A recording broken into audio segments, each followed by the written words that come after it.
नमस्कार, UP bulletin में आपका स्वागत है। मैं हूं आपके साथ निशा शर्मा। ये यूपी की तमाम खबरों पर एक नजर डालते हैं। सबसे पहली खबर आपको बांदा से देते हैं। बांदा शहर के स्वराज कॉलोनी गली नंबर 2 के सामने गौवंश के बच्चे का एक कटा हुआ सर मिलने से क्षेत्र में सनसनी फैल गई। घटनास्थल पर इकट्ठे हुए लोगों ने इस घृणित घटना को देखा तो आक्रोश जताया। गौवंश का सर मिलने पर गौरक्षा समिति के लोग तत्काल मौके पर पहुंचे और जाम लगा दिया। जाम के कारण दोनों तरफ का आवागमन ठप हो गया। वहीं गौरक्षा समिति के अध्यक्ष ने चेतावनी दी कि यदि मामले का जल्द खुलासा नहीं हुआ तो बड़ा आंदोलन किया जाएगा। सूचना मिलते ही पुलिस भी मौके पर पहुंच गए। कटे हुए गौवंश के सर को कब्जे में लेकर जांच पड़ताल शुरू कर दी। पुलिस ने कहा कि प्रथम दृष्टया मामला गंभीर है और जल्द ही आरोपियों की पहचान कर कानूनी कार्रवाई की जाएगी। आसपास के लोग भी प्रशासन से सख्त कदम उठाने की मांग कर रहे हैं। बांदा से ब्यूरो रिपोर्ट आपको बता रहे हैं। जनपद बांदा कोतवाली नगर क्षेत्र अंतर्गत एक छोटे बछड़े का सर मिलने की सूचना मिली। स्थानीय सूचना पर तत्काल स्थानीय पुलिस के द्वारा उसको मौके पर जाकर के कब्जे में लिया गया। उसका पोस्टमार्टम कराया गया। पोस्टमार्टम रिपोर्ट प्राप्त हुई है। उसमें उसकी उम्र लगभग 1 महीने की है। उसके शरीर में किसी प्रकार की चोट नहीं बल्कि नोचने का चिन्ह बने हुए हैं। स्थानीय लोगों से जो जानकारी मिली उनके द्वारा बताया गया कि कचरे से कुछ कुत्तों के द्वारा, आवारा कुत्तों के द्वारा इसको ले जाते हुए देखा गया है। इस पूरे प्रकरण की जांच कराई जा रही है कि एक महीने का किसका बछड़ा मरा था और किसने कचरे में फेंका था, बाकी पोषण कहाँ है। इस सारे प्रकरण की जांच की जा रही है, जो भी विधिक कार्रवाई अमल में लाई जा रही है। हापुड़ से खबर आपको बता रहे, भारतीय किसान यूनियन ने प्रधानमंत्री नरेंद्र मोदी को ज्ञापन सौंपकर संगठन के संस्थापक बाबा महेंद्र सिंह टिकैत को भारत रत्न से सम्मानित करने की मांग की है। संगठन ने स्पष्ट किया है यहाँ पर कि जब तक ये सम्मान उन्हें नहीं दिया जाता तो प्रदेश के प्रत्येक जिले में धरना प्रदर्शन जारी रहेगा। ज्ञापन में पश्चिमी उत्तर प्रदेश में हाईकोर्ट बेंच की स्थापना की भी मांग प्रमुख रूप से की गई। इसके अलावा बच्चों की शिक्षा से जुड़े महत्वपूर्ण मुद्दों पर भी ध्यान आकर्षित करते हुए यूनियन ने कहा कि कक्षा 1 से 10वीं तक का पाठ्यक्रम हर वर्ष बदलने के बजाय 3 से 5 वर्षों तक स्थिर रखा जाना चाहिए ताकि छात्रों पर अनावश्यक शैक्षणिक दबाव न पड़े। संगठन ने जिलाधिकारियों को निर्देश दिए कि वे आंदोलन को मजबूती से आगे बढ़ाएं। आज कार्यकर्ताओं ने जिलाधिकारियों को ज्ञापन सौंपकर अपनी मांगों और विरोध को भी दर्ज कराया। हापुड़ से मोनिश खान की रिपोर्ट आप देख रहे हैं।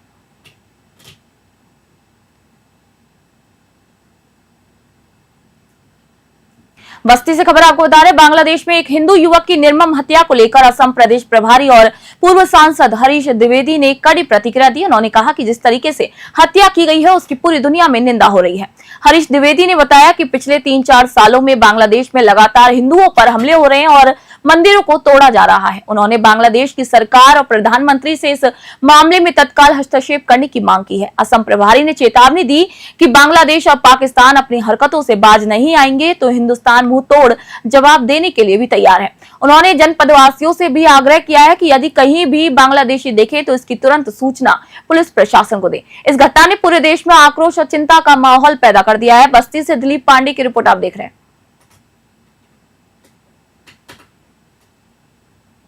आपसी विवाद को धार्मिक रंग देने का प्रयास वहां के कट्टरपंथियों ने किया और जिस प्रकार की हत्या की गई, मुझे लगता है पूरी दुनिया उसकी निंदा कर रही है। मॉब लिंचिंग किया गया, घसीटा गया, पेड़ पर बांधा गया और जलाया गया। मैं अपनी तरफ से, समस्त बस्ती वासियों की तरफ से निंदा करता हूं और बांग्लादेश जैसे देश जो लगातार आतंकवादी घटनाओं को बढ़ावा दे रहा है, आतंकवादियों को बढ़ावा दे रहा है, ऐसे बांग्लादेश के प्रधानमंत्री, बांग्लादेश की सरकार को इस गंभीर विषय पर तत्काल ध्यान देना चाहिए और ऐसे दोषियों के खिलाफ कड़ी से कड़ी कार्रवाई होनी चाहिए। खबर मुरादाबाद से, सदर कोतवाली क्षेत्र में लड़की से मिलने आए एक युवक पर छेड़छाड़ का आरोप लगा है। आपको बता दें कि फर्रुखाबाद का निवासी सोनू खान लड़की से मिलने काशीपुर बस अड्डे पहुंचा था। यहाँ पर स्थानीय लोगों को युवक पर संदेह हुआ और उन्होंने उसे घेर लिया। इसके बाद भीड़ ने उसे पकड़कर पुलिस के हवाले कर दिया। पुलिस ने तहरीर के आधार पर मामला दर्ज कर जांच शुरू कर दी है। वहीं प्रारंभिक जांच में पता चला है कि युवक ने लड़की से मिलने के बहाने छेड़छाड़ करने का प्रयास किया। पुलिस ने बताया कि मामले की गंभीरता को देखते हुए आरोपी से पूछताछ की जा रही है और आवश्यक कानूनी कार्रवाई भी की जाएगी। इसके साथ ही स्थानीय लोगों से अपील की गई है कि वे ऐसी किसी भी संदिग्ध गतिविधि की सूचना तुरंत पुलिस को दे ताकि अपराध पर समय रहते नियंत्रण रखा जा सके। मुरादाबाद से ब्यूरो रिपोर्ट आप देख रहे हैं।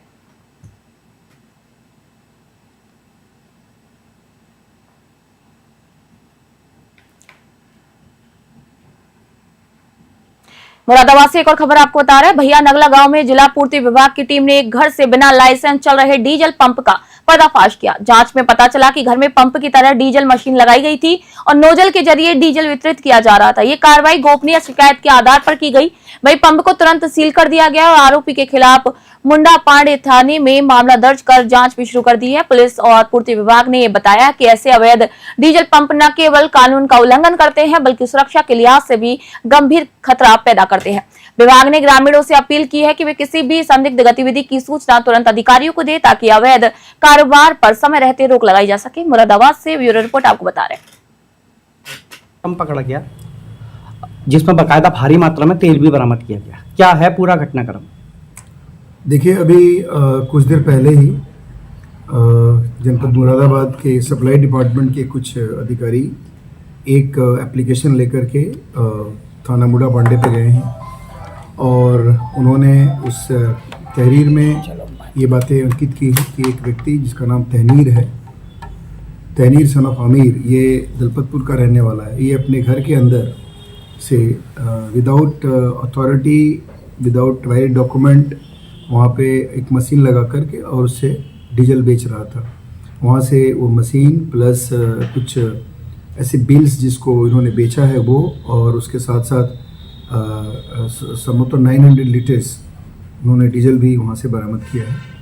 इस पे सुसंगत धाराओं में अभियोग पंजीकृत किया जा रहा है और जो व्यक्ति है उसके विरुद्ध है जो भी आवश्यक कार्रवाई होगी, जो भी। खबर चंदौली से। नौगढ़ तहसील के मजगाई रेंज के मसोड़ा गांव में वन विभाग ने अवैध कब्जों के खिलाफ बड़ी कार्रवाई की है। कारपार्टमेंट संख्या 2 में बुलडोजर चलाकर लगभग 20 बीघा वन भूमि कब्जा मुक्त कराई गई। भविष्य में अतिक्रमण रोकने के लिए 2 जेसीबी मशीनों की मदद से नाली और ड्रेनेज की खुदाई भी की गई है। वही कब्जा मुक्त भूमि पर अवैध रूप से बोई गई सरसों की फसल को भी पूरी तरीके से हटाया गया। कार्रवाई के दौरान कुछ स्थानीय महिलाओं ने विरोध किया, लेकिन वन विभाग ने अभियान जारी रखा। विभाग ने चेतावनी दी कि वन भूमि पर किसी भी प्रकार का अतिक्रमण बर्दाश्त नहीं किया जाएगा और दोषियों के खिलाफ सख्त कानूनी कार्रवाई की जाएगी। वहीं वन क्षेत्र अधिकारी अमित श्रीवास्तव ने बताया कि खाली कराई गई भूमि पर 2025-26 के लिए वृक्षारोपण कार्यक्रम चलाया जाएगा। सुरक्षा खाई और ट्रेंच की खुदाई कर जंगलों को संरक्षित और विकसित भी किया जाएगा। चंदौली से संतोष कुमार गुप्ता की रिपोर्ट आप सभी को दिखा रहे हैं।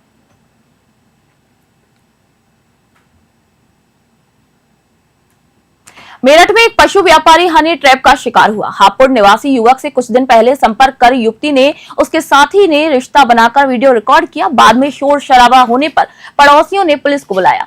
वहीं आपको बता दें कि युवती और उसके साथियों ने व्यापारियों को बंधक बनाकर रंगदारी की मांग की और उसके बंधन मुक्त होने के एवज में 7 लाख रुपए की जो रकम है वो यहाँ पर मांगी गई है। आपको बता दें कि इस योजना को श्रीधर सागर भारती और उसके साथियों ने अंजाम दिया है। सूचना मिलने पर यहाँ पुलिस मौके पर पहुंची और व्यापारियों को बंधन मुक्त कराया है। पुलिस ने युवती और उसके साथियों को गिरफ्तार कर लिया है। वहीं घटना की पुष्टि करते हुए पुलिस ने पुलिस लाइन में प्रेस वार्ता कर पूरे मामले का खुलासा किया है। मामले में आरोपी के खिलाफ कानूनी कार्रवाई की जा रही है और जांच भी जारी है। मेरठ से विपुल सिंघल की रिपोर्ट आप देख रहे हैं। कल थाना लोहिया नगर पुलिस को शाम में सूचना मिली थी कि एक व्यक्ति जिसका नाम शान है, तिलकुआ हापुड़ का वो रहने वाला है, कि उसको बंधक बनाया हुआ है और कुछ पड़ोसियों ने, आसपास के पड़ोसी जहां पर उसे बंधक बनाया गया था वहां पे उसे छुड़वाया गया है। इस सूचना पर पुलिस वहां मौके पर पहुंची थी। प्रारंभिक जांच में शानू द्वारा बताया गया कि उसके एक महिला से संबंध बन गए थे। महिला द्वारा उसको 1 हफ्ते पूर्व पहले कॉल किया गया था। बाद में रॉन्ग नंबर की बात कहते हुए कॉल कट कर दिया था। बाद में इन दोनों के बीच में बातचीत शुरू होने लगी थी। बातचीत होने के उपरांत महिला ने उस व्यक्ति को मिलने के लिए बुलाया था और इस सूचना पर वो हापुड़ से इससे मिलने आया था। इसमें 2 अभियुक्त जिनकी गिरफ्तारी की गई है, एक महिला है और उसका भाई अंकित है। इन्होंने भी पूछताछ में बताया है कि फोन किया गया था और उसको मिलने के लिए बुलाया था। महिला सरधना की रहने वाली है और उसके द्वारा इसको लोहिया नगर क्षेत्र में एक कमरे पर बुलाया गया था। युवक जब खबर मुरादाबाद से। भारत रत्न स्वर्गीय चौधरी चरण सिंह की जयंती पर जनपद में किसान सम्मान दिवस का भव्य आयोजन किया गया। ये कार्यक्रम पंचायत भवन ग्राउंड स्थित जिगर मंच पर संपन्न हुआ। आयोजन कृषि उपनिदेशक संतोष कुमार द्विवेदी के नेतृत्व में सब मिशन ऑन एग्रीकल्चरल एक्सटेंशन योजना के अंतर्गत किया गया। मुख्य अतिथि मंडलायुक्त आनंदजय कुमार सिंह और जिलाधिकारी अनुज कुमार सिंह ने स्टॉलों का निरीक्षण कर किसानों से संवाद किया और उन्हें सरकारी योजनाओं और नवीन कृषि तकनीकों की यहां पर जानकारी दी। मंच से अतिथियों ने चरण सिंह के योगदान को याद करते हुए किसानों को आधुनिक कृषि तकनीकों अपनाने, प्राकृतिक खेती को बढ़ावा देने और केंद्र राज्य सरकार की योजनाओं का लाभ उठाने की यहां पर अपील की है। कार्यक्रम में किसानों को प्रधानमंत्री किसान सम्मान निधि, फसल बीमा, कृषि यंत्रीकरण, मृदा स्वास्थ्य कार्ड और अन्य योजनाओं की जानकारी भी दी गई। संबंधित विभागों ने तकनीकी परामर्श, उन्नत बीज, उर्वरक और उपकरण उपलब्ध भी कराए जाएंगे। यहाँ पर आपको बता दें, मुरादाबाद से ब्यूरो रिपोर्ट आप देख रहे हैं।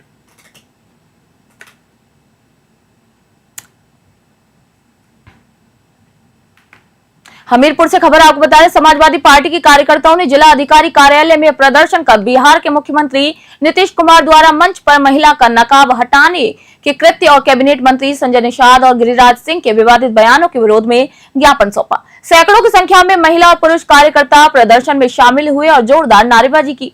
प्रदर्शनकारी नेताओं का यहाँ पर कहना था कि ऐसे मानसिकता वाले व्यक्ति किसी भी पद पर बने रहने के अधिकारी नहीं है। उन्होंने कहा कि इस तरीके के कृत्य की घोर निंदा की जानी चाहिए और ऐसे नेताओं के खिलाफ सख्त कार्रवाई की जाए। वहीं इसी अवसर पर सपा कार्यकर्ताओं ने प्रशासन से मांग की कि महिला सम्मान और संवैधानिक मर्यादा है उनकी रक्षा सुनिश्चित की जाए।